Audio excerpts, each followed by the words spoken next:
Hello and welcome to Lecture 1, intervention aimed at promoting well-being and inclusion among international students attending Italian universities. In this lecture, we will analyze the results of interventions designed at the University of Padova. International students are young people who leave their home country to pursue university studies abroad. Their goal is to have greater academic and job opportunities. However, while studying abroad, increase learning and career prospects, adapting to different educational systems and cultural environments can cause stress and reduce well-being. It has been shown that international students have higher mental health problems compared to students in general. In particular, they may experience loneliness and social isolation. Loneliness, in turn, generates anxiety, can lead to depression, alcohol abuse, and physical disorders.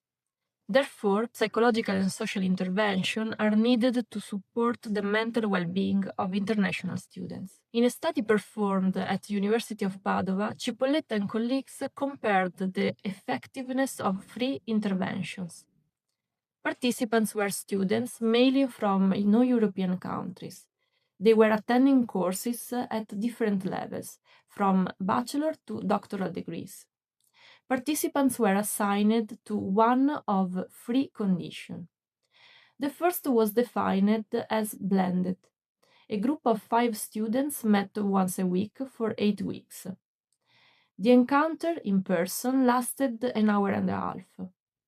During the meeting, participants were invited to reflect on topics such as their experience as international students, the meaning of well-being, and what difficulties are encountered when living abroad. At the end of the encounter, participants had to create an artistic product, a painting or a poem, related to the conclusions reached on the topic discussed. The encounters were led by a psychologist and a trainee psychologist, both were Italians. In this intervention, participants also received online material, a chapter, including text and YouTube videos. Each week, the chapter covered topics similar to those of the encounter. In the self-help condition, composed by 6 students, participants received only the online material, a different chapter for 8 weeks. The third condition, defined as a peer-to-peer, composed by 5 students, was similar to the blended one. The only difference was that the group was led by 2 trainee psychologists. In this condition, participants did not receive online material. The control group was not submitted to any treatment. At the beginning and the end of the 8 weeks, like for the other groups, they received the questionnaire to complete.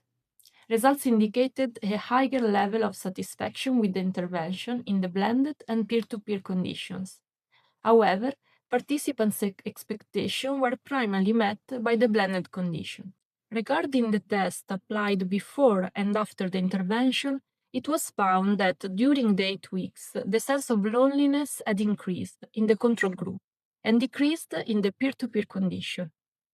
For anxiety disorders, over the 8 weeks, they had increased in the control group, but decreased in the other conditions. Group-based intervention, therefore, increased sociability and decreased the sense of loneliness. However, these were encounters with international students. This characteristic of the intervention may lead to seeking relationships with other foreigners, not with Italians, limiting the inclusion in the host society.